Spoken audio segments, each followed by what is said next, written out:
เวลาถึงมันสิบ่มีปากแต่ว่ามันก็บอกความจริงได้มากความจริงของคนได้มากยิ่งกว่าคำพูดนะฉะนั้นระยะทางจึงเป็นการพิสูจน์กำลังของม้าแต่การเวลาพิสูจน์ความจริงใจของคนบ่แม่นเรื่องง่ายๆที่สิแนะนำที่สิพาคนนำหมู่คนเข้ามาในทางธรรมบ่แม่นเรื่องง่ายๆสินำผู้คนมาให้รวบรวมมวลชนคนทั้งหลายให้เป็นน้ำใจหนึ่งเดียวกันได้บ่แม่นเรื่องง่ายเลยที่คนผู้หนึ่งสิเรียกว่าจำจี้จำใช่ให้คนทั้งหลายรู้จักคำว่าเสียสละนำพาผู้คนแล้วก็เฮ็ดเป็นตัวอย่างให้เบิ่งพร้อมในการเสียสละในการให้ทานคำว่าเสียสละความเสียสละจากการให้ทานแบบใดจึงจะเรียกว่าจาคะแท้สละออกจากจิตใจสละออกจากความยึดมั่นถือมั่นต้องอาศัยคำอธิบายเมื่อคำอธิบายแล้วก็ต้องอาศัยความรู้สึกจริงๆที่ออกจากใจของคนผู้นั้นเอามาบอกมากล่าวมาแนะนำให้นั่นแหละจึงว่าบ่แม่นเรื่องง่ายดอกที่พวกเขาสิมามีมื้อนี้ก็ดีนะต้องว่าให้ทุกคนเห็นคุณค่าของธรรมของความจริงอริยสัจสี่กว่าพระพุทธเจ้าสิตรัสรู้กว่าพระพุทธเจ้าสินำออกมาแสดงได้พระพุทธเจ้านี่เป็นสิ่งที่เกิดขึ้นได้ยากที่สุดในจักรวาลอันหาประมาณบ่ได้นี่บ่แม่นเรื่องง่ายเลยถ้าสัวเฮามาเทียบใส่เจ้าของเฮ็ดนำผู้อื่นส่องเสาะเบิดมื้อเบิดเว้นเท่าค่ำจนเท่าเดี๋ยวนี้จังซี่แล้วพวกเจ้าคิดว่าเจ้าของเฮ็ดได้บ่แล้วก็บ่แม่นว่าอยู่ดีๆขึ้นมาเว้าเอาเลยอยู่ดีๆขึ้นมาพาเฮ็ดได้เลยเด้ตัวเองเฮ็ดมาแต่เก่าก่อนตั้งแต่บ่ทันได้มีไผสนใจเฮาบ่ได้ตั้งแต่เฮาเริ่มต้นสร้างวัดเฮ็ดวัดมาแต่เฮาเริ่มต้นฝึกหัดปฏิบัติตนเองมาบ่มีผู้ใดมาสนใจบ่มีผู้ใดมาแล้วเฮาก็บ่สนใจคนเหมือนกันนั่นแหละแต่เฮาก็เฮ็ดไปเฉพาะของเฮาเองก็เลยเอิ้นว่าผ้าเสียสละของเจ้าของเองที่มีอยู่อันหนึ่งก็ว่าเสียสละมันบ่แม่นของง่ายนี่ตั้งแต่ความสนุกสนานทางกามารมณ์มันเสียสละออกมาทิมลูกทิมเมียมันต้องทิ้งว่าทิมก็บ่ได้เห็นบ่ล่ะเสียสละหลายๆอย่างออกมานี่แล้วก็สละแม้กระทั่งตนเองแล้วก็สละแม้กระทั่งชีวิตและภาเหตุผู้ใดที่กระแหนความมันก็มีลองเบิ่งลองนำพาเขาเฮ็ดเด้อถ้าจิตใจของเจ้าเองบ่มีความอิ่มบ่มีความเบิกบานบ่มีความเต็มใจที่สิเฮ็ดนั่นน่ะแค่เรื่องกระทบนิดๆหน่อยๆนะท้อถอยอ่อนแอคนเห็นบ่ด้วยคนบ่เห็นนำอันนั้นอันนี้อยากไปอธิบายได้ว่าเจ้าของดีนั่นเฮาบ่สนใจได้มื้อนั้นเฮาดีดูกับใจของเฮาเองเฮาฮู้อยู่กับเฮาเองว่าเฮ็ดไปแบบใดเพื่อหยังอยู่เพื่อใครทำเพื่ออะไรแล้วทำไปทำไมเนี่ยนั่นแหละเมื่อเฮามาคิดระลึกนึกถึงคนที่มีพระคุณอันสูงสุดในจักรวาลนี่คือพระพุทธเจ้าแล้วเฮาก็มาเห็นคุณค่าที่พระพุทธเจ้าเฮานำออกมาแสดงคือความจริงอริยสัจสี่ถ้าบ่มีพระพุทธเจ้าตรัสรู้บ่มีผู้ใดหาทางออกจากการเวียนว่ายตายเกิดเด้มีพระพุทธเจ้าเรียกว่าธรรมะเป็นของที่มีค่าสูงสุดกว่าชีวิตเฮาอีกคนเกิดแล้วเกิดเล่าตายแล้วเกิดแล้วเตายแล้วก็เพราะว่าบ่ได้เห็นคุณค่าของธรรมะก็เพราะว่าบ่เห็นธรรมะก็เลยเที่ยวเวียนว่ายตายเกิดบ่แม่นเกิดแต่เป็นคนเด้อตกนรกกับหลายปีนรกอีกเปรตปีนรกอีกสัตว์เดรัจฉานมั่งเกิดเป็นคนมั่งคนก็แม่นว่าคนสิอยู่สุขสบาย เกิดมาในฐานะครอบครัวยากจนเกิดมาบ่มีพอเกิดมาบ่มีแม่สารพัดแต่มันสิเป็นไปตามการกระทำของตนนั่นเข้าสู่หมวดธรรมคือเก่าเห็นบ่เป็นไปตามธรรมเป็นแต่ตามกรรมที่ตัวเองเฮ็ดไว้คือเก่าก็เพราะว่าบ่ได้ขนขวายตัวเองเข้าสู่ธรรมะก็บ่ได้เห็นคุณค่าของธรรมะสัตว์ทั้งหลายในโลกมันมีจักชนิดเนี่ยพวกเฮาก็ยังนับบ่ถ้วนเด้ว่าแต่กุ้งหอยปูปลาช้างม้าวัวควายไส้เดือนกิ้งกือยุงหมาแมวโอ้โหธรรมดาบ่แล้วพวกให้ลิ้นไล่แมลงสาบสารพัดคนคักๆได้นั่นก็ดีแต่ว่าเป็นไปตามกรรมเพราะว่าบ่เห็นคุณค่าของธรรมเลยก็เลยเฮ็ดไปจังซั่นก็เลยเป็นไปแบบนั้นอันแนวบ่เห็นสัตว์นรกจังซี่เฮาบ่เห็นเปรตจังซี่เฮาบ่เห็นแต่ว่าคนเห็นคุณค่าของธรรมะคนฝึกหัดปฏิบัติตนเห็นได้บัดนี้เมื่อเห็นมาโหสิ่งที่หนักกว่าเดรัจฉานอีกคือสัตว์นรกนี่คือเปรตเหล่านี้หมายังว่ามีมืออิ่มหมายังว่ามันได้เย็นอยู่เด้แต่นรกเนี่ยบ่มีอิ่มแล้วก็บ่มีความเย็นในกายบ่มีเปรตแสบเจ็บปวดแสบร้อนร้อนหนาวอยู่จังซั่นอีกแต่ก็ท้องก็บ่อิ่มอีกสัตว์เดรัจฉานยังว่าดีกว่าเพราะว่ามันบางที่มันก็ได้กินอิ่มแต่ว่ามันบ่ร้อนนั่นแหละมันต่างกันอยู่เด้นี่เฮาเห็นตามลำดับของหมู่สัตว์ทั้งหลายสัตว์นรกเหมาะใหม่อยู่เลยตลอดกาลทุกเมื่อเปรตหิวอยู่เลยตลอดกาลทุกเมื่อเดรัจฉานขวางอยู่เลยตลอดกาลทุกเมื่อขวางตัวเองมั่งขวางผู้อื่นมั่งก็คือขวางตัวเองนั่นแหละเป็นผู้มีกายยาวไปข้างหน้าเป็นพวกประเภทว่าขวางสัตว์เดรัจฉานขวางสังเกตว่าสัตว์เดรัจฉานทุกตัวตนทุกสัตว์มีกลางกายยาวไปข้างหน้าก้มหน้าลงดินกายยาวไปข้างหน้าก้มหน้าลงดินคือมันขวางเรื่องสั้นแหละเอาง่ายๆคือยังง่วขว้างสิมันกับกายยาวข้างหน้าแต่ก้มหน้าลงดินงูกับกายยาวไปข้างหน้าแต่ก้มหน้าลงดินเหมือนกันเบิดทุกอย่างสัตว์เดรัจฉานผู้ใดเคยสังเกตสัตว์เดรัจฉานเหล่านั้นบ่ล่ะสิว่าหยังกับพวกชีเชฟพวกมันยาวพวกกิ้งกือพวกมันนี่ก้มกระมกขมุมหาอยู่หากินเจ้าของนั่นแหละเพราะว่าเขาเห็นความทุกข์ความลำบากของหมู่สัตว์ทั้งหลายเหล่านี้แล้วเขาก็เห็นคุณค่าของธรรมแล้วเขาก็เห็นบุญคุณของพระศาสดาบุญคุณของพระพุทธเจ้าเขาเขาก็เลยอยากเอาเยี่ยงเอาอย่างเพราะเขาก็หูเขาก็เห็นแล้วตามที่พระองค์สอนมาเพิ่นบอกวิธีแนวทางฝึกหัดแบบใดมันที่เป็นแบบใดเขาก็เฮ็ดตาม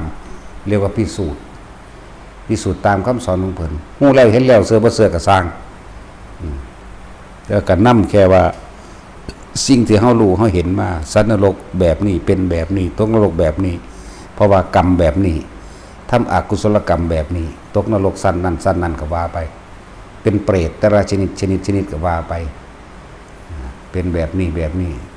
การกระทำอกุศลกรรมแบบนี้เหตุให้เกิดเป็นสัตว์เดรัจฉานการกระทำกุศลกรรมแบบนี้เกิดเป็นมนุษย์มั่งเกิดเป็นเทวดาอินทร์พรหมมั่งเพราะว่าเขาเห็นคุณค่าของธรรมก็เลยถือว่าทนกับบ่แม่นทนถือว่าเพียรกับบ่แม่นเพียรถือว่าอดกับบ่แม่นอดธรรมดาบ่ไปจังซั่นเพราะว่าชีวิตยังมีอยู่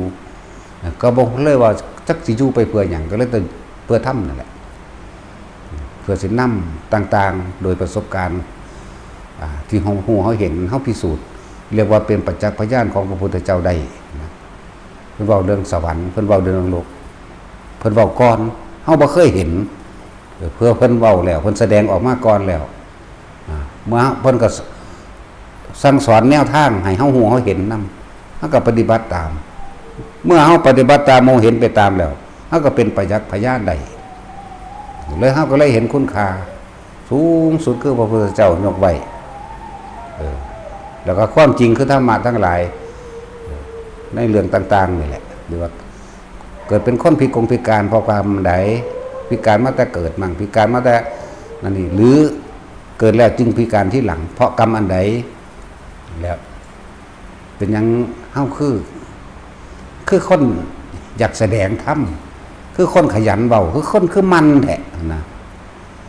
มันธรรมดาว่ามันขยันว่าอยากแสดงมันก็เลยเป็นของมันวางเหตุบูชาคุณของพระพุทธเจ้าบูชาคุณจะเป็นเพียงเม็ดดินนี่น้อยก็ยังบ่ทันได้ไปเสี่ยวนี่คุณของเพิ่นอยู่ เหตุไปจังซั่นแหละเพราะว่าเฮาฮู้เฮาเห็นแล้วเฮาก็เลยเห็นคุณค่าของเพิ่นนั่นนักก็เฮาอีกเด้มันธรรมดาเด้เพิ่นน่ะเสียสละให้เบิ่งหน้านับอสงไขยประมาณก็บ่ได้กว่าสิรวบรวมคนกว่าสิน้อมนำท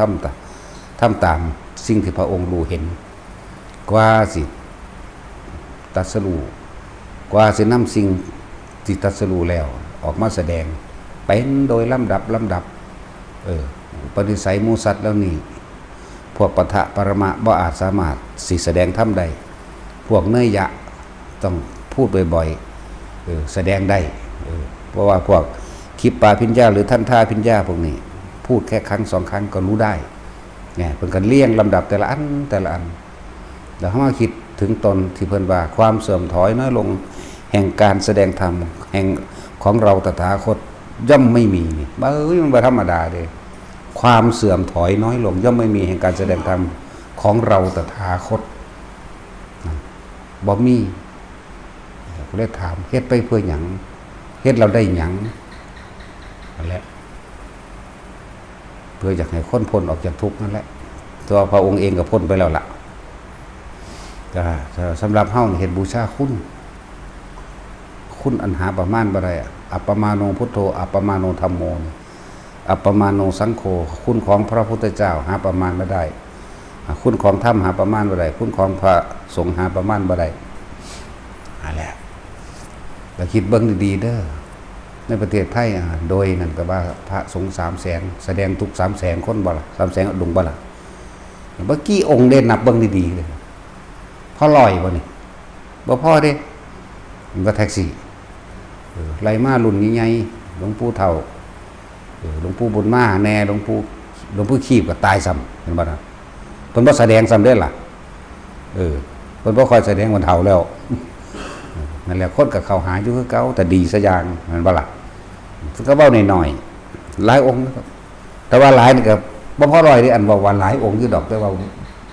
หลายในที่นี่หลายบ่พอร้อยนะอันนั้นบ่แม่นของง่ายดอกให้เห็นคุณค่าของเจ้าของให้เห็นคุณค่าตัวเองกับธรรมกว่าสิมีผู้นำออกมาแสดงได้หลวงปู่บุญมาคัมภีรธรรมโมนี่สว่างแดนดินบอกนี่หลวงพ่ออินถวายมันหลวงพ่อเยือนนับเบิ่งนี่จะได้ซี่แล้วนี่เนาะหลวงตาสินแน่เอาหาหลวงพ่อปราโมทย์ปราโมทย์โชคฮกแน่หลวงพ่ออันสุชาติอวิชชาโต7เอา7เดี๋ยวนี้หลวงพ่อสุมาโนหลวงพ่อหยังวะสุมาโนไหมหลวงพ่อโสภาสุมาโนมื้อนี้แน่8หลวงพ่ออีหยังอยู่อันผู้ไม่หวกไม่ห้าวนี่นะมื้อนี้หลวงพ่อคันชิตท่านตมโนนี่เนี่ย9จันตะวัน10เนี่ยคือเขาเจ้าไปอีกละแล้วทั้งสั้นแล้วบรรนับเอาผู้คนไปแล้ว เอาที่เหลือนี่นะเนี่ย10นี่10นี่ไปอีกบาทนี่ที่แสดงอยู่ที่โดยอริยสัจจริงๆโดยบ่มีแนวอื่นปนน่ะนะคำว่าโดยบ่มีสิ่งอื่นปนสิ่งอื่นปนคือบ่ได้บวงสรวงบูชาบ่ได้เฮ็ดของขังไป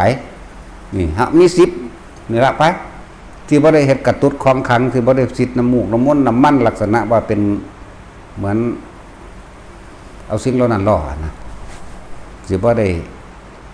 นั่นแหละที่บ่มีขายรุ่นมหาลาภมหารวยมหานั่นมหานี่เห็นบ่ล่ะมันมีบ่กี่องค์เด้ ที่นับมานี่มีแค่นี้หนึ่งได้ละบาท10เนาะนี่แล้วแต่ว่าพระมี300,000เอาจัก10นี่ล่ะแต่ว่าที่ปนไปด้วยกับตุ๊ดของครั้งพระเจ้าก็แสดงอยู่ดอกแต่ว่ามันรู้สึกว่ามันขัดต่อที่พระพุทธเจ้าแสดงมานำหั่นนะอีกผู้หนึงก็แสดงหลักตรงแน่เอา11อาจารย์คึกฤทธิ์เป็นสิแสดงตรงอันนี้นะแต่เป็นคำสอนพุทธเจ้าต้องอาศัยอัตถกถาแปลให้นำพวกนี้นั่นแหละก็เอา11ซะไปอีกบัดมีอีกอยู่บัดล่ะมีอยู่แต่ว่าถ้ามันมีกระตุ้นของขังเล็กหลอกเล็กไหลมาปนเฮาบ่ได้สนใจตรงนั้นพุทธเจ้าบ่พาว่าแต่ว่าก็บ่คัดเขาเจ้าดอกก็แล้วแต่อันนั้นอย่างน้อยเขาเจ้าก็แสดงธรรมอยู่มันทางอ้อมนะบางทีคนก็เข้าไปหลงไหลเอารุ่นนั้นรุ่นนี้นะมันมีหยังป้องกันเฮาก่อนกันตายได้จักอันดอกไม่สนใจบางหันแต่เฮาเว้าตรงๆตามตรงมันก็ดีมันก็ไล่เบิ่งล่ะพระพุทธเจ้าก็บ่พาเฮ็ดอันกระตุ้นของขังหรือเอาเหล็กไหลมาขายดอกนะพระโมคคัลลาภาษาลีบุตรพระกัสสปะพระอานนท์พระอนุรุทธะสารพัดพระนั่นแหละเพิ่นบ่เคยมีแนวนี้เฮาก็เลยแต่ว่าก็บ่ได้ขวางในใจดอกเพียงแต่ว่าต้องการแบบตรงๆการแบบตรงๆแบบอานาปานสติโลดนั่นแหละมันบ่ได้มีบักกี่องค์เด้ที่ไล่มาเมื่อกี้ก็แค่10เนาะแต่ว่าถ้ามันมีอื่นปนอยู่เฮาก็บ่ไล่มานะว่าเฮาบ่ชำนาญทางนั้นเหมือนกับมันอ้อมเหมือนกับมันยังขออยู่เหมือนกับมันยังต้องดลบันดาลอยู่เหมือนกับเฮาบ่เป็นอิสระจากสิ่งเหล่านั้นใช่ป่ะล่ะคือยังไปให้ผู้อื่นมาปกป้องเจ้าของอยู่นั่นนะคือยังให้สิ่งศักดิ์สิทธิ์ให้ผู้นั้นผู้นี้มาปกป้องนะตราบใดที่เฮายังมีการยื่นมือขอความช่วยเหลือจากผู้อื่นเราจะไม่เป็นอิสระจากสิ่งทั้งปวงพร้อมนั่นแล้วเมื่อบ่มีความไปยึดเอาสิ่งทั้งหลายเหล่านั้นยึดเอาสิ่งศักดิ์สิทธิ์ยึดเอาต่างๆทั้งหลายเหล่านั้นโอกาสเฮาพ้นเหลือแต่ตัณหาตัวของเองเหลือตั้งแต่ราคะกับของเองความยินดีพอใจรูปรสกลิ่นเสียงเองนะมันก็สั่นเขาถ้านั้นมีการเหตุสิ่งเหล่านั้นอยู่เฮาก็บ่อยากกันแนะนำไปปานใดนะอ้อมแต่มีการสร้างก็สร้างเป็นพุทธานุสติสร้างเป็นทุสะเจดีย์จังซี่สร้างเป็นอีหยังที่เป็นการระลึกนึกถึงบูชาคุณนะบูชาคุณธรรมเจดีย์สร้างเป็นธรรมเจดีย์ทุสะเจดีย์บูชาคุณพระพุทธเจ้าที่เป็นรูปเหรียญพระพุทธเจ้ารูปพระสงฆ์ก็ตามสร้างสิ่งทั้งหลายนั้นคือสร้างบ่ได้ว่าไปป้องกันอาวุธหอกดาบแล้วแหลมแล้วปืนไฟดอกมันยังมันก็สู่ของตัวของเองเฮ็ดเองบ่ได้ดอกและสิ่งสุดท้ายที่หนีบ่ได้เลยก็คือบ่มีหยังป้องกันตายได้นะแต่คือเขาคนคงตายน้ำของขังของเล็กหลอกเล็กไหลฆ่ากันตายเอาเองผู้มีเล็กไหลก็ถือฆ่าเอาเล็กไหลนี่นะมันก็คือจังแนวใดนั่นน่ะเขาเลยบ่เห็นจังสั่นนำนะนั้นยอมรับในความตายยอมรับแต่ยังได้ก็ได้สบายมากบ่ได้เป็นห่วงบ่ได้กังวลเลยเป็นอิสระจากความตายเฮาบ่ไปยึดว่าย่านตายมั้ยแล้วเอิ้นว่าเป็นอิสระออกจากความตายนั่นแหละมันก็สบายถึงตัวของคนบ่ย่านตายมั้ยเคล็ดลับของชีวิตก็คือการอยู่โดยปราศจากความกลัวของคนทั้งหลายก็กลัวตายนั่นแหละสิไปกลัวหยังนั่นบ่ล่ะรวบลงมาแล้วก็กลัวตายนั่นแหละสิกลัวอย่างอื่นย่านเจ็บป่วยก็กลัวตายนั่นแหละสิกลัวเขามาฆ่าก็กลัวตายนั่นแหละจังหาแนวมาป้องกันหนังเหนียวฟันแทงบ่เข้าก็กลัวตายนั่นแหละเห็นบ่แท็กซี่สรุปยอดมาให้เลยย่านผีก็ย่านตายนั่นแหละตัดสินแล้วย่านผีแล้วก็ย่านตายนั่นแหละย่านผีขาผีบีบคอย่านผีก้อยจกตับจิ้มใส่เนาะ ยันตายโอ้ยเพิ่นก็สอนเฮาอยู่แหมความเกิดเป็นทุกข์แก่เป็นทุกข์เจ็บเป็นทุกข์ป่วยเป็นทุกข์เจ็บไข้ไม่สบายเป็นทุกข์พัดพรากจากสิ่งที่รักเป็นทุกข์ความตายเป็นทุกข์แหมแต่เฮาบ่ย่านตายแล้วมันสิเอาหยังมาทุกข์กับเฮาเด้อนี่เนาะนั่นแหละถึงว่าให้พวกคนเฮามีความสามารถเสมอกันเด้อสามารถใครควรละพิจารณาไตร่ตรองโดยธรรมเสมอกันแต่ส่วนมากมันหนีจากความสามารถของตนเองท้อถอยอ่อนแอย่านนั่นย่านนี่ก็ย่านตายนั่นแหละมันบ่ล่ะจะหนีจากความสามารถของตนฝึกฝนเขี่ยวเข็นในธรรมศึกษาธรรมแต่บ่มักองค์ใดองค์หนึ่งกับศึกษาเอาเองในพระไตรปิฎกหั่นเด้ก็ร่วมมาแห่งผู้ใดสมัยซุมื้อนี่ก็บวชนำพระไตรปิฎกเบิดนั่นน่ะก็จังซั่นล่ะก็บวชนำที่เพิ่นจารึกไว้นั่นแหละตั้งว่าตะกี้เฮาก็ศึกษานำพระไตรปิฎกนั่นแหละแต่ก็มีอยู่จังหวะหนึ่งที่ว่าเรียกว่าไปต่อว่าหรืออีหยังจักอย่างหนึ่งกับเพิ่นนั่นแหละหมายถึงตั้งตะกี้คือบอกกูแนวนี้นะหมายถึงคือมันย่อมหลวงตาบัวนะมันย่อมอีพ่อใหญ่บัวเด้ตั้งตะกี้คือบอกแนวนี้ตั้งตะกี้ก็ตักว่าท่านได้มีอีหยังว่าท่านได้มีครอบครัวว่าท่านได้มีนี่กูคือบ่เห็นแนวนี้คือบ่บอกแนวนี้เหมือนกับตัดพ้อต่อว่าจักบ่ล่ะแล้วถ้าไปเห็นตะกี้มันสิมีมาจังซี่เงียบไปเลยทันตัวอะไรจังว่าตัดพ้อต่อว่าเพิ่นทั้งแท้ก็ไปโทษเพิ่นเด้นั่นยังออกนอกโตอยู่เด้ว่าแท็กซี่ความเห็นเนี่ยยังไปออกนอกความจริงเจ้าของออกนอกกายออกนอกใจเจ้าของเด่นนี่ไปตัดพ้อต่อว่าเพิ่นต่อว่าไปเบิดต่อว่าฮอดพ่อใหญ่คือบ่เอากูไปบวชทุกพุ่นตะกี้เด้แม่นบ่ล่ะต้องสั่นเด้ต่อว่าไปผู้อื่นไปเลยเด้นั่นแล้วขนาดไปอยู่นำแล้วคือบ่บอกแบบนี้นะคือไปบอกแบบอื่นอยู่นั่นนะขนาดไปอยู่นำก็ดีมันบ่ได้สอนอีหยังหลายเด้สอนน้อยๆเมื่อหายกากีใส่เดี๋ยวหน่อยก็ไปกุมเฮ็ดเอาจนได้ล่ะแม่นบ่ล่ะถ้าว่าได้มันจะไม่เหยียบเมืองอุดรพุ่นเด้ว่าทำบ่แม่นว่าให้ไปเหยียบตะวันตาดเมืองอุดรก็บ่ไปเหยียบนะก็ไปกุมเฮ็ดเอาจนได้ได้แล้วก็ไปได้แล้วก็ไปอวดบาดสิบอกว่าถ้ามึงหนีออกจากหูดังมึงก็ง่ายมึงทุกข์เห็นบ่ล่ะอันแนวที่เฮาเฮ็ดได้ที่เพิ่นบอกเฮาไปเฮ็ดนั่นเอียภาษาจังสั่นคือบ่เว้าแนวนี้ตั้งที่แรกนั่นน่ะขนาดนั้นยังไปต่อว่าเพิ่นอยู่แม่ธรรมดาวะเนาะหางบ่ได้ออกปากเด้หวานที่ใจบ่ได้ออกปากดอกแนวได้ออกปากก็ไปรีซะก่อนนั่นแล้วตะกี้เขาบ่เห็นคุณค่าของเจ้าของเขาเห็นคุณค่าต่อของผู้อื่นเขามองออกนอกตนเขาบ่ทันได้เห็นคุณค่าของธรรมผู้ใดเห็นธรรมกับผู้นั้นเห็นตนใจบ่ล่ะพึ่งเพิ่นบ่ซั่นเพิ่นสิว่าพึ่งตนพึ่งธรรมบ่ผู้ใดเห็นธรรมผู้นั้นเห็นตนผู้ใดเห็นตนผู้นั้นเห็นธรรมเห็นความจริงของตนนั่นแหละแต่ว่าให้พวกเข้ามันสำนึกสำเนียกเบิ่งไผสิมานั่งเบามาจังจมมานั่งด่าคนอยู่พอสำนีเนาะแนวอื่นก็พาเฮ็ดได้บ่แม่นตาจังซี่นั่นบ่ล่ะว่าแต่มีคนมาสอบมาถามเรื่องธรรมะปุ๊บปั๊บจ่อใส่ใจโลดเด้ห่วยมันเฮ็ดให้ได้มันบ่ได้อยู่จังซี่หรอก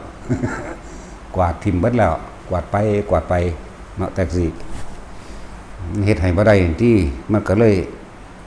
คือเฮาเห็นเจ้าของเองถูกทรมานมาแล้วก็เฮาก็เห็นเจ้าของเองว่าเห็นทางแห่งการพ้นทุกข์แล้วก็เลยเอาใจใส่เขาเอาใจใส่ให้มีแต่อยากให้ไปที่พานบอกง่ายๆเนาะ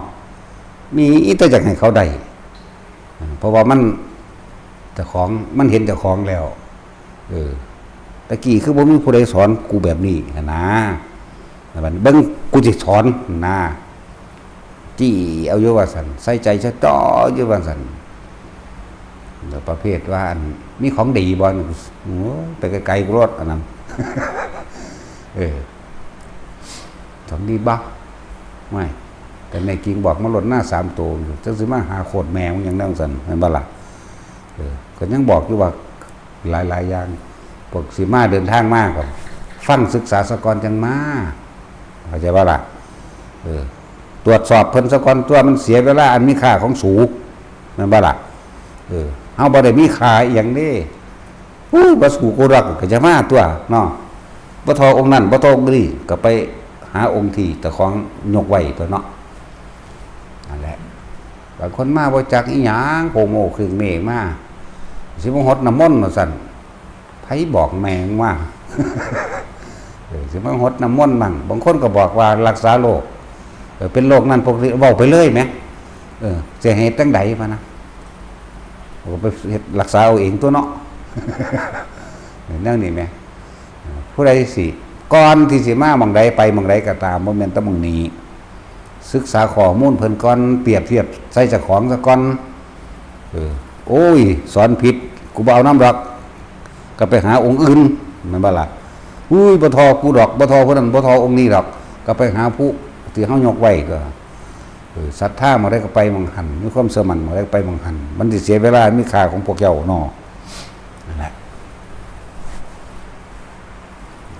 ว่ามันหน่อยอยู่เด้อพระแต่ละองค์ที่เพิ่นออกมาแสดงธรรมตรงๆนั่นบ่ล่ะแสดงธรรมดีแน่เว้าดีแน่คือใช้วัดหันใช้วัดจังซี่เขาก็ไปสกัดไว้เห็นบ่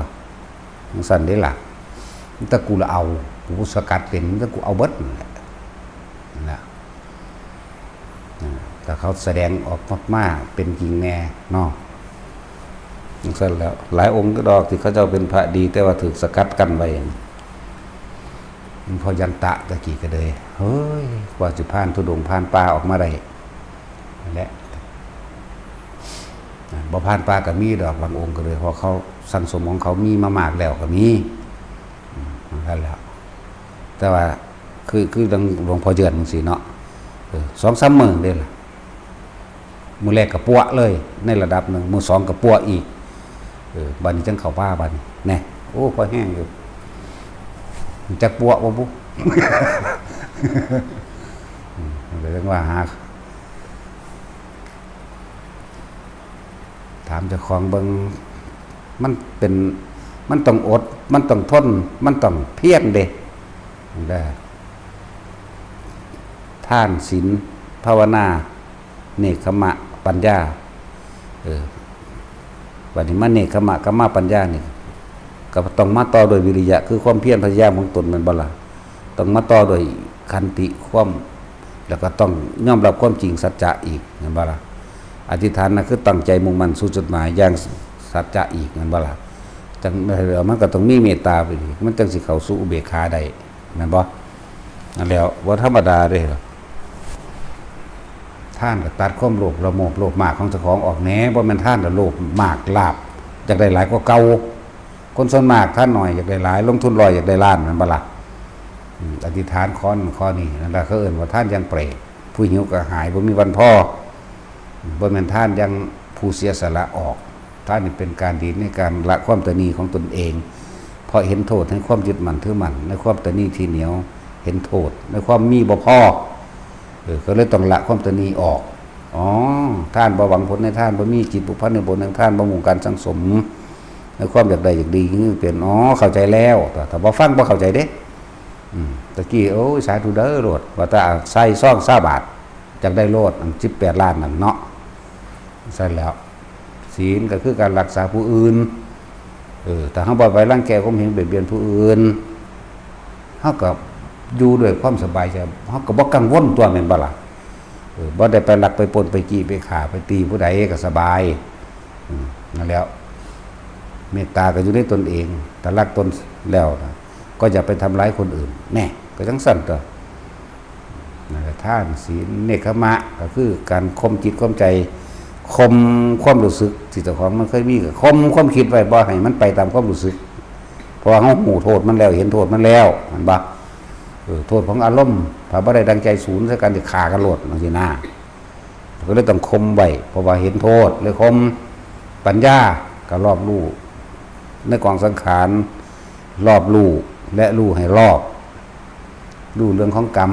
นั่นบ่ซั่นก็แม่นเด้ปัญญาเบิดเด้นี่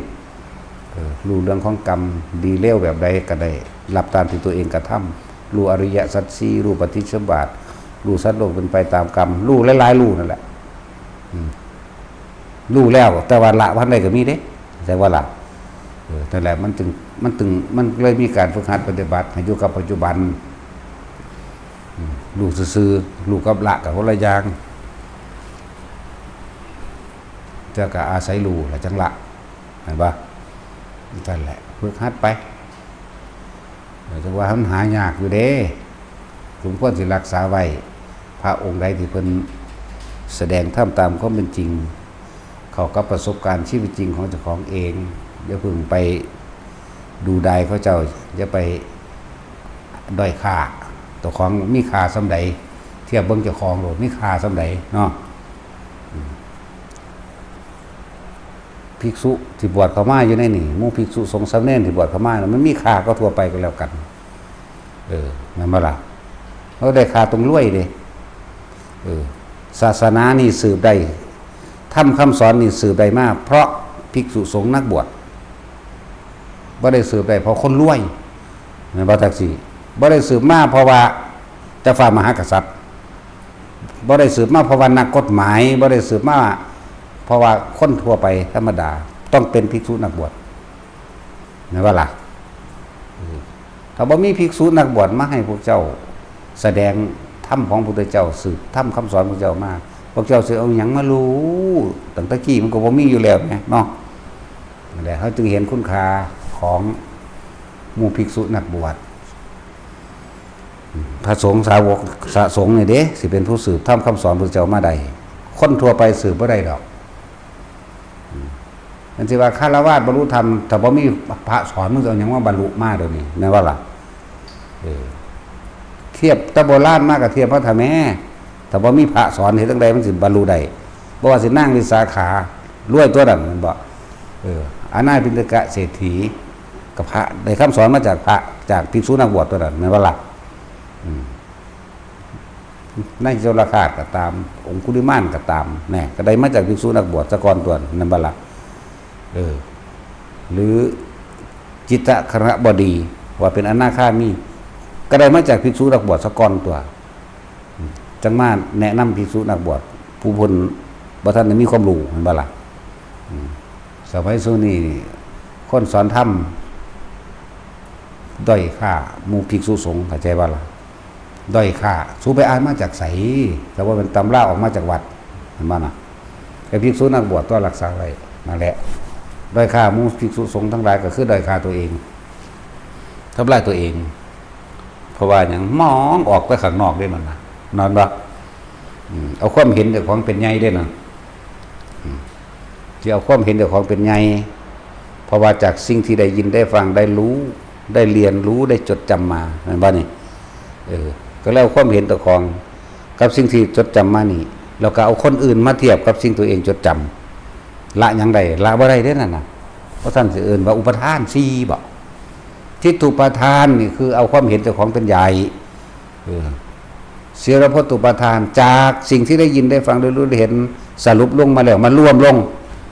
การมุปทานตามความพอใจนี่บ่รู้ซ้ำว่าแต่ของพอใจนั่นว่าสัตว์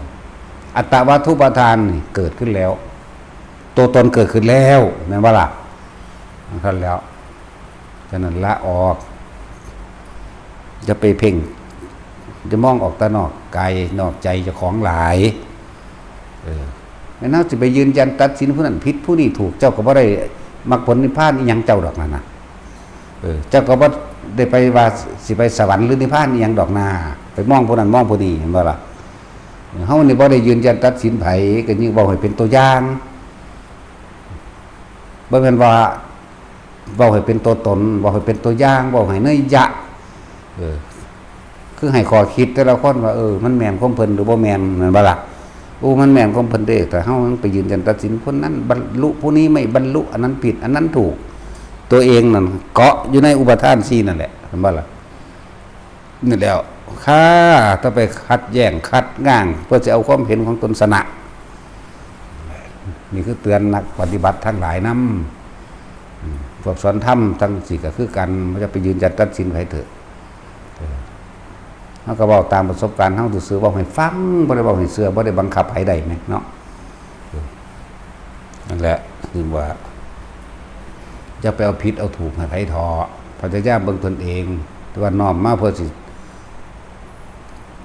ดูตัวเองนี่เด้เข้าใจว่าล่ะที่น้อมมาผิดเขาก็บ่ปากบ่เว้าถูกเขาก็บ่ปากบ่เว้าเขาก็น้อมมาผิดแสดงว่าเขาไปยึดถูกเนาะถูกแสดงว่าเขาไปยึดผิดนั่นธรรมดาเด้ฟังดีๆเด้อมื้อนี้ก็ดีเฮ็ดจังได๋เฮาสู่ปัจจุบันน่ะเป็นกลางๆได้เฮ็ดจังได๋เฮาสิวางจิตเป็นกลางได้เฮาได้ฟังอยู่เรื่อยๆดอกผู้ใดทำจิตให้เป็นกลางผู้นั้นจะพ้นจากทุกข์ทั้งปวงเนาะมันเป็นจังได๋กลางนะเอาหยังกลางมันเป็นจังได๋สติเอาหยังเป็นสตินั่นบ่ล่ะ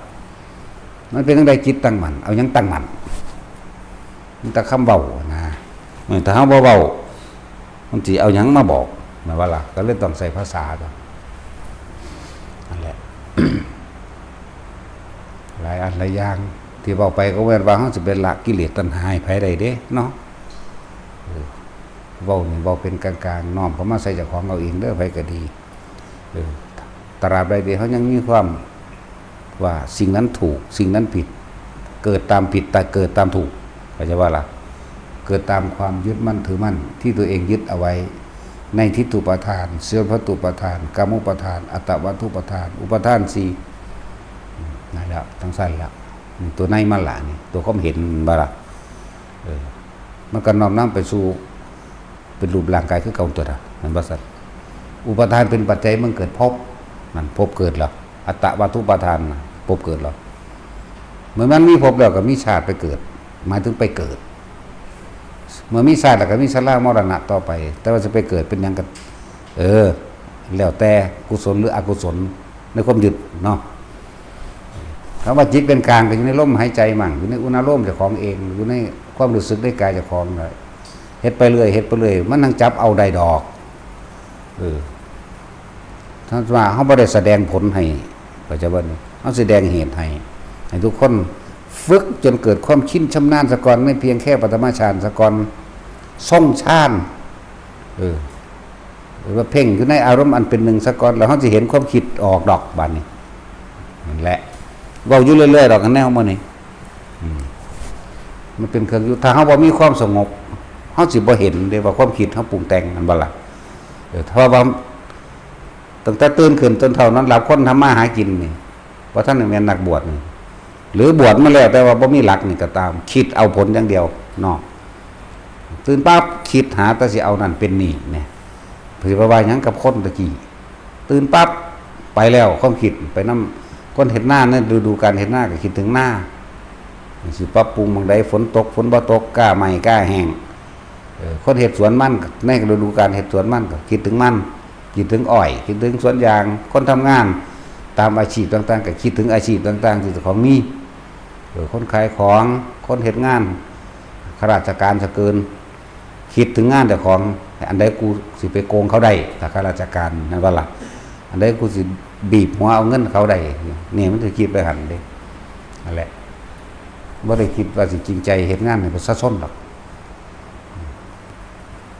พวกทหารก็เฝ้าระวังตัวเองใครแน่พวกนี้บ่พอจะไปโกงไผบันไดโกงได้แต่ผู้ใหญ่คักๆเนาะพวกนั้นก็เต็มใจมาให้โกงบางทีนะเนาะแต่ว่าพวกตำรวจโกงตลอดการทุกอย่างเก่าว่าท่านเห็นไผดีแม่งจังคนแต่ต้องเกิดมาอีเนาะทั้งสั้นแหละพวกป้าไม้ก็โกงทุกอย่างเก่าคือกันแม่นบ่เห็นได้กูจะขายได้เห็นได้กูจะไปเฮ็ดเงินกูน้อยเห็นได้กูจะนั่นนี่เนาะเลยเนาะกูสั่งก็ยังนี่ปลาใหม่ตัวอธิบดีใหญ่ทั้งคัดทั้งขายกินที่ละบักหลายๆขายสัมปทานปูนสัมปทานหินเห็นป่ะถ้ามันหักปลาใหม่โอ้ยมันก็ต่อสู้กันดุเดือดตัวเนาะหักขาแมงบ่กูสั่งก็ยังสินสั่งบ่เจ้า ที่มีหางอย่างแหละเป็นศัตรูกันโหลดนะบ่เวรจำระงับด้วยการฆ่าเจ้ากรรมในายเวรโหลดเฮา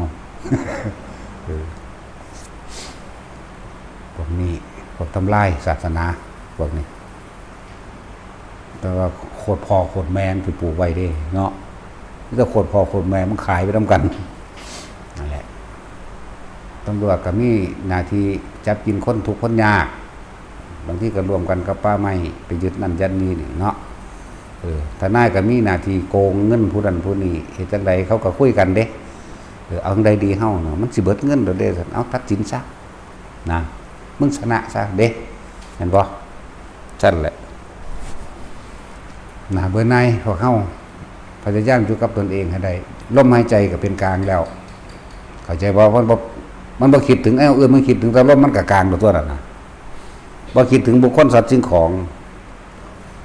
สติรู้สึกตัวกับกลางเหมือนกันอยู่หั่นแหละถ้ามันคิดไปแล้วก็ต้องดึงขึ้นมาให้มันกลางได้ตัวคนเฮาถ้าบ่สงบก็บ่เห็นได้ว่าสิ่งทั้งหลายทั้งปวงมันเคลื่อนไหวถ้าเฮาบ่มีความสงบบ่มีสมาธิบ่มีจิตตั้งมั่นบ่มีเครื่องอยู่บ่มีฌานบ่มีผู้ใดบ่มีฌานมันก็บ่มีญาณนั่นแหละผู้ใดบ่มีสติสมาธิมันผู้นั้นก็บ่มีความตั้งมั่นก็บ่ทั้งสมาธิทั้งฌานทั้งญาณมันเป็นสื่อของมันซื่อๆเด้อสมาธิภาวนาคือเก่าล่ะแม่นบ่ล่ะฌานสมาธิคือเก่านั่นแหละเฮ็ดให้จิตตั้งมั่นคือบ่คิดมีแต่รู้บัดนี้นะมันคิดไปมันก็รู้แล้วดึงกลับขึ้นมาจังซี่อะไรหลายๆอย่างที่ฝึกหัดไปอยู่นี่แหละเพิ่นเฮาน้อมนำเอาเกี่ยวกับภัยอันตรายต่างๆที่ทำลายชีวิตเฮาสัตว์ทันตรภัยภัยอันเกิดจากสงครามนี่ต่างประเทศก็ยิงกันเป็นตะเลียโตนบ่โอ้ยมันให้ข้างในเดี๋ยวมันธรรมดาสะอึกสะอื่นเดี๋ยวโตนเขาสูคือบ่พากันฝึกหัดปฏิบัติธรรมอยู่จังซั่นแหละเพราะสิ่งที่มีค่าสูงสุดเท่ากับมีแต่ธรรมเท่านั้นเนาะมีแต่ความจริงโดยอริยสัจสี่โดยปฏิจจสมุปบาทนี่เด้มีโดยอนิจจังทุกขังอนัตตาโดยความปล่อยความว่างนี่หนึ่งเด้เฮามีเท่านี้หนึ่งและเรียกว่าภัยอันเกิดจากสงครามแต่ทั้งหลายเหล่านั้นล้วนเลยเกิดขึ้นจากกรรมของเราจึงไปเฮามีความสมรู้ร่วมคิดกันต่างๆในการสิทำลายเด้นั่นว่าทำลายยังกระสังในการสมรู้ร่วมคิดนั่นแหละเอื่นว่าสัตว์โลกเป็นไปตามกรรมแล้วก็เลยแล้วก็สมรู้ร่วมคิดกันเป็นหมู่เป็นคณะบัดนี้เกิดมานี่ก็ไปรับเศษของกรรมตายไปแล้วก็สิไปรับหัวกรรมอีกรับคารุกรรมคารุแปลว่าหนักกรรมอันหนักนั่นแหละที่เขาสงครามวันนี้คือเศษกรรมหลังจากนั้นแล้วถ้ายังมีความโกรธเครียดแค้นก็ไปรับผลกรรมอันหนักเข้าใจว่าล่ะขึ้นมาใหม่ก็มารับเศษกรรมอีกเพราะว่ามันอาฆาตแค้นมันอยู่เรื่อยนี่เวียนไปอยู่นี่นี่แหละภัยอันเกิดจากสงครามจึงเรียกว่าสัทธันตรภัยต่อมาสงครามแล้วโลคันตรภัยเป็นโรคผิวเนื้อผิวหนังงอกๆแงกๆแม้กระทั่งแขนกุดขาขาดเห็นบ่ต่อจากนั้นมากก็เป็นโลคันตรภัยโรคภัยไข้เจ็บเห็นบ่ล่ะทุพพิกขันตรภัยโอดอยากแห้งแล้งร่วมกันอยู่ในนี่แหละถ้าพวกเฮาเห็นภัยในวัฏฏะสงสารอันนี้เข้าใจดีแล้วให้ดินนี้ออกคือจังปลาดินออกจากคลองนั่นแหละคือจังเฮาจับข้องูไว้แน่นๆเลยเฮ็ดจังใดงูสิสลัดออกจากมือเฮาใดนี่โดยที่มันบ่เป็นอันตรายกับเฮานี่แหละเข้าใจว่าล่ะนั่นแหละพวกเฮานี่เพราะว่าหยังที่มันมาอยู่จังซี่ได้เพราะว่าหยังเฮาเคยทำบุญไว้ในการก่อนอันดีแล้วเข้าใจบ่ล่ะเฮาก็เอาบุญต่อบุญนี่แหละเว้ยเนาะต่อสูงขึ้นแต่จนว่าสุดโดด คนทั้งหลายแล้วนั้นที่บ่เกิดผ่านพระพุทธเจ้าบ่มีเด้เกิดผ่านเหมือนกันบัดนี้เฮามองเห็นสัตว์เล็กสัตว์น้อยเวลามันอยู่ในสงครามบ่ผู้ใดคิดสิบ่คิดถึงตะคนบ่นั่นบ้าล่ะเขายิงจรวดบึ้มตุ้มบ่มีไผตายก็ตามคนหมายถึงคนแต่ว่าสัตว์ พวกมดดำมดแดงตายบักหลายเด้นั่นคิดพ่อเนื่องสี่บ่ล่ะมดดำมดแดงยุ่งให้ตายเป็นเบื่ออยู่สัตว์เล็กสัตว์น้อยต่างๆกันว่าสิขี้เกียมก็ตามกับแก่ก็ตามเนาะขี้เกียมกับแก่เคยนับใส่สิบอกขี้เกียมกับแก่บ่ได้มีค่าเลยเห็นบ่นั่นเขานับอัตราคนนึงเสียชีวิต2บาดเจ็บ50จังซี่แหมบัดนี้พวกอันมดแดงตายเป็นแสนนึงบ่ได้นับเลยเห็นบ่มันซั่นแล้วเฮามองลึกละเอียดเข้าไปจนว่าฮอดอันพวกให้พวกสังเสริฐะพร้อมพุ่นเด้โอ้มันบ่แม่นแค่นั้นเด้แต่ว่าคนตาย2คนหรือ50คนหรือ100คน500คนเด้แต่คนตายเป็นพันเป็นหมื่นไปแล้วสัตว์นั้นตายเป็นล้านๆแม่นบ่ล่ะมาแล้วกรรมที่เขาเฮ็ดเอาเองเศษกรรมของเขาเด้นั่นเศษกรรมและซ้อนเศษกรรมอีกเด้นั่นน่ะเป็นเดรัจฉานกระเพาะแห้งแล้วยังมาถึงเดรัจฉานที่เกิดอยู่ในภัยสงครามอีกเนาะถึงสั้นตัวบัดเป็นโรคบ่เป็นตัวบ่ตายก็เป็นโรคนะบ่ต่างจากนั่นดอกนั่นแหละคือกรรมนั่นแหละเรียกว่ามันรับผลของกรรมมันรับแบบนั้นฉะนั้นตอนนี้เฮามีปัจจุบันขณะอยู่ดีกินดีแล้วบุญที่ตัวเองสร้างไว้แล้วเกิดกลายเป็นสิ่งที่ปกป้องคุ้มครองตัวเองไหลรวมมาสู่ประเทศอันสมควรสถานที่ที่มีธรรมะจะปล่อยโอกาสเฮ็ดเอาวิธีเฮ็ดวิธีปฏิบัติก็บอกอยู่ตลอดเลยเนาะแล้วมีผู้ใดคิดถึงว่าโอ้ยมดแดงตายประมาณ90ล้านตัวนี่เขาบ่ไปนับเด้นี่เขาบ่เห็นค่าเลยเห็นบ่ล่ะแต่ว่าเฮานี่เห็นค่าของชีวิตของพวกเฮาเองเมื่อเห็นตนก็เห็นธรรมเมื่อเห็นธรรมก็เห็นตนจักบ่ล่ะเห็นตนนั่นแหละจึงได้ทำถึงความจริงเขาว่าความจริงคือธรรมคือความจริงของเจ้าของเองบ่จะให้พลาดโอกาสทุกคนมีโอกาสเบิดฟังแล้วฮู้แล้วทุกเป็นแบบนี้ฮู้แล้วสาเหตุทุกที่บอกไปแล้วเห็นบ่วิธีดับทุกข์ก็บอกแล้วทุกข์ดับก็บอกแล้วเหลือแต่เจ้าของเองเพียรพยายามแล้วอดทนเอาตัวเนาะทั้งสั้นแล้วถ้าพวกเจ้าบ่ทนเอาบ่ทนเองไผสิมาทนให้พวกเจ้ามันบ่ทนเอาบ่ทนเองไผสิทนให้บ่ละเองไผสิละให้เห็นบ่บ่ทำเองไผสิทำให้มันบ่มีผู้ใดในกันได้เด้ตัวนี้เหนือวิสัยก็คือความคิดของไผของมันเด้แต่ทุกคนกันฝึกได้ของไผของมันเด้บัดนี้มันฝึกให้กันบ่ได้มันมีแต่บอกเนาะนั่นแหละจึงว่าธรรมะมันเอาให้กันบ่ได้ดอกเพราะว่าหยังมันต้องเป็นประสบการณ์ของผู้นั้นเองเป็นเองนั่นว่าเฮาเอาความจริงของผู้นั้นให้ผู้นั้นบ่ได้ผู้ความจริงของคนผู้นั้นก็ต้องฝึกเองฮู้เองปฏิบัติจริงของตัวเองรู้ก็รู้เอาเองละก็ละเอาเองนั่นบ่ล่ะนั่นว่าแท็กซี่กูบ่ได้ไปปฏิบัติให้มึงเด้เนาะกูก็รอดตายมาซื่อๆเด้กูจังมาเว้าบาปๆอยู่นี่แต่มันสิเป็นเด้จึงบอกว่าตอนนี้เฮาก็อยู่เพื่อใครทำเพื่ออะไรอยู่เพื่อตนซะทำเพื่อตนซะเพื่อตนให้ถึงธรรมซะให้ถึงที่สุดของธรรมซะของเฮาบ่ได้อยู่เพื่อหยังอีกบ่มีตนพร้อมจักว่าล่ะ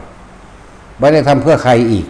แล้วแต่ไผสิไปเฮ็ดอีกเข้าใจบ่ล่ะนี่แล้วก็เลยว่ามันไผ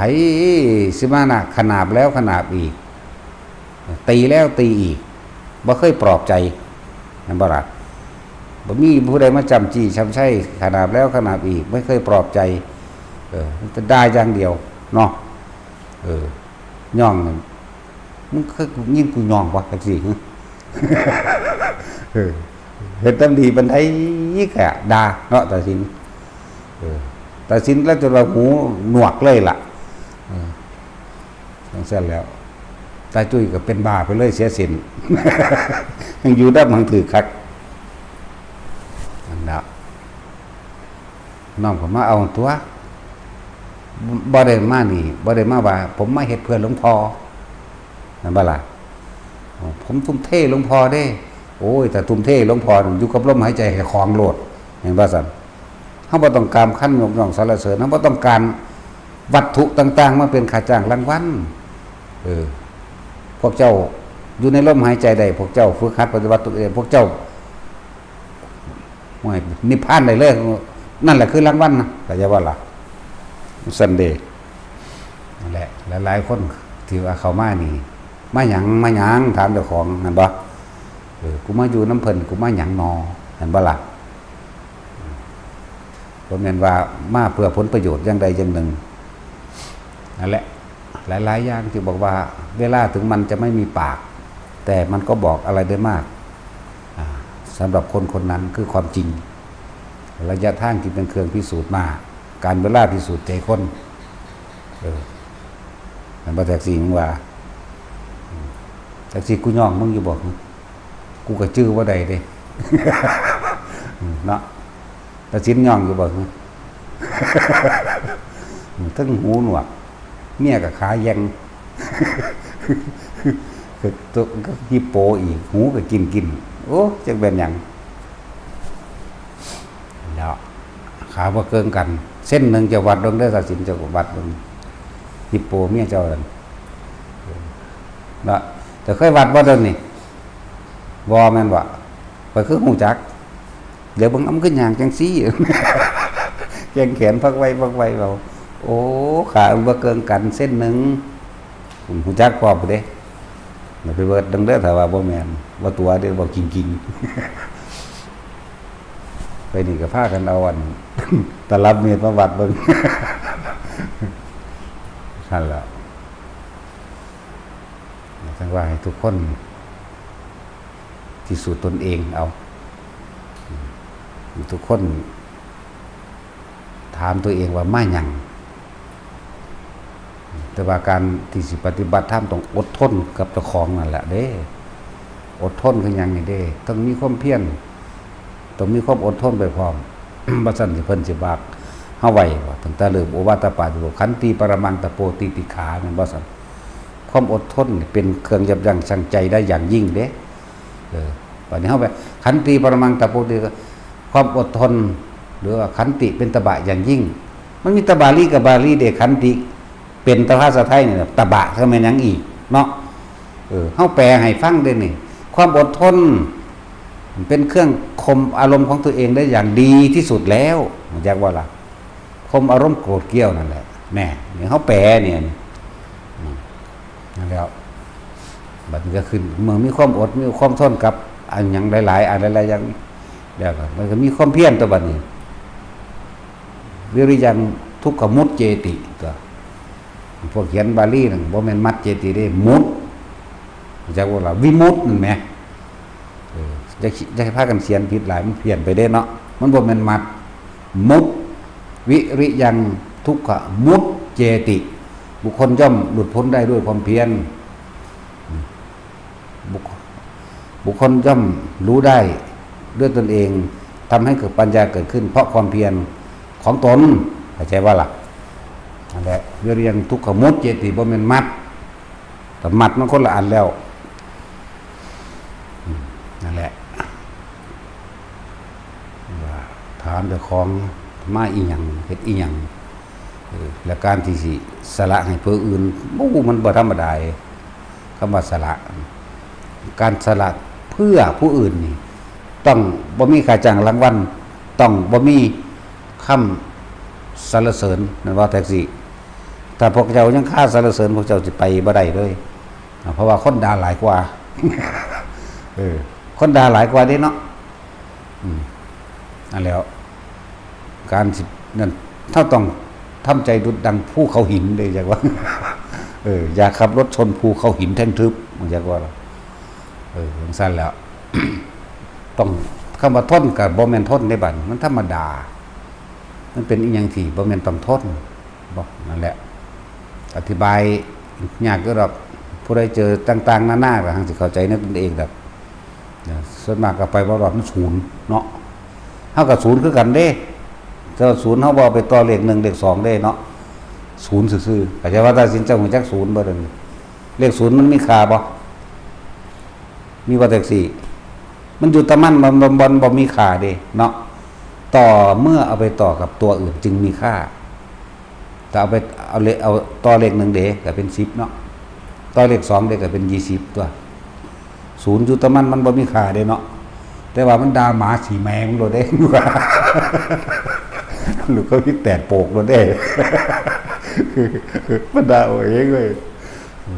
สั่นตัวเวลามันด่ามันก็ด่าไปโลดเด้มันศูนย์นั่นสั่นแล้วศูนย์บ่แม่นอารมณ์ไหมเนาะนั่นแหละแต่ว่ามันหายากอยู่เด้คนที่ทนการด่าได้แต่เฮาสิไปทนเฮ็ดหยัง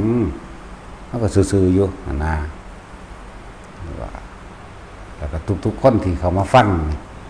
เวลามันบ่พอใจนี่น้อมก็มาหาเจ้าของปุ๊บโลดเด้อไปก็ดีบอกอยู่เรื่อยๆเด้เวลามันพอใจกูยึดตัวใดนอเด้เข้าใจว่าล่ะเวลามันบ่พอใจเพิ่นด่าโอ้ยจักพานี่เว้าบ่ม่วนนั่นบ่ก็มึงยึดม่วนนั่นแหละนั่นว่าซั่นบ่ดีกูบ่เคารพก็มึงยึดเคารพมันแหละกูมันเอาผู้อื่นมาเทียบมันก็แท็กซี่ศีลพจน์ตุปทานจากการได้ยินได้รู้ได้เห็นได้ฟังได้จดจำมานั่นแหละมันเลยเอาผู้นี้ไปเทียบผู้นี้มีแต่ออกนอกตัวเอาคนนั้นเทียบคนนั้นแต่ว่าบ่เคยน้อมเข้ามาสู่เจ้าของเองบ่เห็นความคิดเจ้าของบ่ทันอารมณ์ความรู้สึกเจ้าของมีแต่บ่พอใจเพราะว่าเว้าบ่คือผู้นี้เห็นบ่ล่ะฟังดีๆเด้ทำนี่หยาบคำพูดนี่หยาบรู้จักบ่แต่ละเอียดเด้แต่คนน้อมเข้ามาหาเจ้าของมันบ่ล่ะ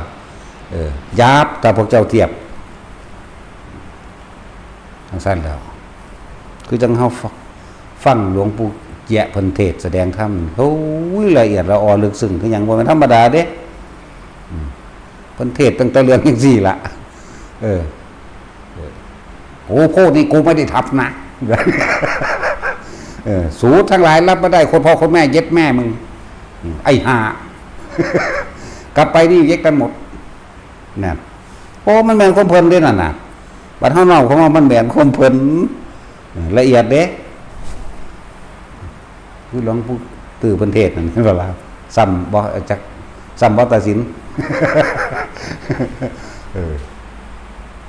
เป็นเทศเสียงกว้างๆอย่างไงเด้อีพ่อใหญ่ตื่นศีลก็อยู่ที่ใจอยากรู้นิพพานอยากเห็นนิพพานถอดควายออกจากหีถอดหีออกจากควายนิพพานเลยแมนเด้อฟังดีๆเด้อบ่คิดบ่มีอารมณ์ตรงนี้แหละมันก็ไปทั้งตัวแม่นบ่ล่ะถ้ามันมีอันนี้ตัวมันจังฆ่ากันตรงนรกมกใหม่เป็นผีเป็นเปรตนั่นว่าซั่นฟังดีๆเด้อพวกบวชมามันก็ดีเสพนี่จะลืมคำว่าบ่แม่นแต่ว่าเอาร่างกายไปใส่กันเด้ความคิด ความคิดอารมณ์รูปราคะจดจำเอารูปมาอารูปราคะคิดนึกปรุงแต่งแล้วเกิดอารมณ์หวั่นไหวสั่นไหวว่าวิวเข้าใจว่าล่ะพวกเจ้าศิลาหน้าใดล่ะลมหัวใจลมหายใจเด้ออยู่กับลมบ่ไปคิดถึงสิ่งอื่นอีกคนตัวนั่นบ่ล่ะนั่นแล้วคำพูดนี่ถ้าโลกเขาว่าหยาบก็เป็นความหมายของเขาของหยาบของเน่าของเหม็นต่างๆผลิตของละเอียดด้วยเนาะนั่นบ่เขายกย่องหรอกบอกว่าสวยงามเนาะมันเกิดจากสายสัมพันธ์โค่นตุ่มนั่นบ่ล่ะเทียบให้ฟังซื่อพวกเข้าถ้าบ่แต่ละคนถ้าบ่อกหักบ่ผิดหวังบ่ซ้ำใจก็บ่มาจังซี่แม่นบ่ล่ะอกหักเพราะว่าผัวตายก็มีอกหักเพราะว่าเมียหนีก็มีผิดหวังจากกิจการงานต่างๆอกหักเพราะว่าลูกบ่เป็นไปดังใจอกหักพี่น้องนั่นนี่เจ็บช้ำน้ำใจเป็นทุกข์ทนได้จังมาได้นี่บ่ล่ะที่สิสมบูรณ์ม้วนพร้อมไปเลยจังได้นี่บ่มันยากแท้ๆเด้ยากคักคือหยังนี่สมบูรณ์ด้วยลาภสมบูรณ์ด้วยยศถาบรรดาศักดิ์สมบูรณ์ด้วยตระกูลสูงมีคนยกย่องสรรเสริญอาชีพการงานสมบูรณ์เงินเดือนก็หลายกระแพงมันมีจักองค์บ่อยู่ในนี่แหมเนาะมันบ่มีได้นี่ซั่นแหละนั่นแหละถ้าคนสั่งสมสิ่งสิเป็นกุศลถ้ามันเต็มแล้ว จ้างสิเป็นไปได้ของแบบนั้นพระพุทธเจ้าเป็นต้นพยาสะเห็นบ่ล่ะเพราะว่าพระพัทยมหานามะมื้อนี้พระอัสสชิมีแต่ลูกคนรวยเด้นั่นบ่แม่นคนทุกข์เด้แต่ว่าทุกข์แน่ก็เพราะอุบาลีเพิ่นเป็นสร้างตัดผมเนาะภาษาบาลีว่าช่างกัลบกสร้างตัดผมกษัตริย์นั่นล่ะพยาสะร้องพระพุทธเจ้าสำเร็จอันเรื่องรวยนี่มันบ่ล่ะมีปราสาท3ฤดูอีกนี่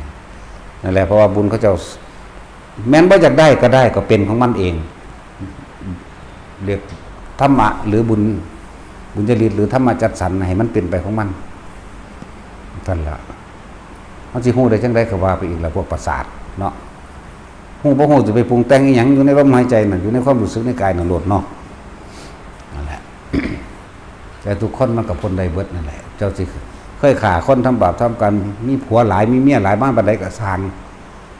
เวียนไว้แต่อนันตริยกรรมทุกคนมีสิทธิ์ได้เบิดจากว่าล่ะคือคนถามปาราชิกมีสิทธิ์ได้ไหมได้คือเก่าเพิ่นบ่ได้ห้ามเลยล่ะจะบ่ได้โดยการฆ่าพ่อฆ่าแม่นั่นบ่ซั่นจะบ่เป็นมาโดยฆ่าพระพุทธเจ้าหรือทำลายพระพุทธเจ้าจะบ่ได้เป็นมาโดยเว้นไว้แต่อนันตริยกรรมหาหนึ่งได้ล่ะนอกนั้นได้คือเก่า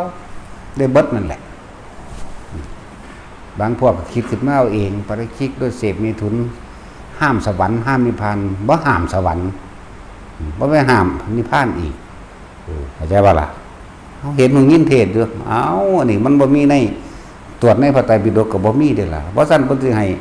พระสุทินบวชต่อติว่าจังซี่เอ้าเพิ่นก็เชิงกันกับเมียเพิ่นตัวเนาะจังซั่นแล้วเรื่องราวสะเทือนไปฮอดพรหมโลกนั่นว่าซั่นจังซั่นแล้วถ้ามันห้ามเพิ่นต้องให้ศึกแม่นบ่เพิ่นต้องบ่ได้ว่าเป็นอธิกรรมิกบุคคลแต่ในสุดท้ายมันก็ไปพรหมโลกอยู่ดีล่ะนะซั่นแหละนี่เว้าแก้คนที่ว่าจังซี่ซื่อๆเด้มันเฮ็ดให้กันท้อถอยมันเฮ็ดให้กันบ่มีกำลังใจซึ่งบ่เป็นความจริงที่ตัวเองก็บ่อ่านหรือบ่เรียนรู้มันจริงมันบ่ล่ะมันท้อถอยท้อแท้กันกำลังใจเขาเฮ็ดดีนะเว้ยเมื่อเฮาบ่ให้โอกาสโจรกูก็เป็นโจรแม่งอยู่คือเก่าตัวเนาะคนเฮาผิดพลาดแล้วนะถ้ามันผิดจริงๆเพิ่นก็ให้สึกแต่เพิ่นก็ต้องบัญญัติไว้ว่าพวกนี้ห้ามสวรรค์ห้ามนิพพานกันตัวเนาะบ่เห็นว่าห้ามได้ล่ะคือให้บวชต่ออยู่เนาะนั่นแหละจังว่ามันบ่งอกงามในพระวินัยซื่อๆมันเป็นคำขานหานินทาแล้วบรรดุดันตาลยอดด้วนหมายถึงบ่งอกงามในพระวินัยจังซั่นแหละหลายอย่างคนดอกที่เขาเจ้าบ่กล้าเว้าเนาะเฮานี่มันสุดยอด เว้าไปเบิดนั่นแหละก็พวกเจ้าเว้าผิดก็สิเว้าตามผิดตามถูกก็คือมันบ่มีจักบ่ล่ะมันเว้าเฮ็ดให้คนท้อถอยมันคนติดคุกออกมาของานทำนั่นแหละไปขอแซกเฮ้ยบักขี้คุกเฮ้ยบักเลวเฮ้ยบักนั่นป่นต่อทันตัวเนาะแต่สิ ป่นขี้ขาต่อทันตัวบ่ให้โอกาสเขาไหมนั่นแหละพระสุทินมันก็ยังอยู่ต่ออยู่กับเมียเพิ่นนะแล้วเพิ่นก็บ่เฮ็ดแบบเก่ากูเฮ็ดแบบใหม่เนาะบ่เอาสอดใส่ในอวัยวะกูก็สอดใส่ทั้งไม้เอา ไหลไปเรื่อยตัวกับอีกองค์หนึ่งไผวะพระกุละบ่หรือพระหิยะอย่างนี้ละบ่เว้าไปดอกอันนี้ให้มันมีเหตุก่อนให้มีคนมาเว้าแสดงยืนยันตัวตนกับโพดไว้มันก็บ่แม่นมันบ่ถือกันมันบ่เป็นความจริงเพราะฉะนั้นมรรคผลนิพพานพระพุทธเจ้าเป็นผู้ไปตรัสรู้เป็นผู้ไปเห็นแนวทางนั้นบ่เพิ่นบ่แม่นเจ้าของมันมึงเฮ็ดแบบนี้กูบ่ให้มึงไปกูเป็นเจ้าของกูบ่ให้บ่แม่นไปได้คือเขานั่นแหละบางองค์มันก็ว่าทุกออกมาบวชเป็นเณรก็ได้ถึงอนาคามีอันนี้พอฟังรู้ยังมีโอกาสอยู่เนาะจังซั่นแหละอันนี้ยังว่าลดหย่อนผ่อนออกมาอยู่นะแต่ว่าบอกไปเดี๋ยวสิมีคนเถียงเฮาอีกแล้วพวกเซิ่งกันอยู่เฮือนล่ะสิเถียง มันมีนะไม่จริงนะตกนรกนะเนาะซั่นแล้วนั่นแหละเป็นจังซั่นแหละว่าถ้าพระเว้ายังขึ้นผิดเบิดอรวดบัดสูผิดบ่มีเนาะ นั่นแหละเอาสมาทาน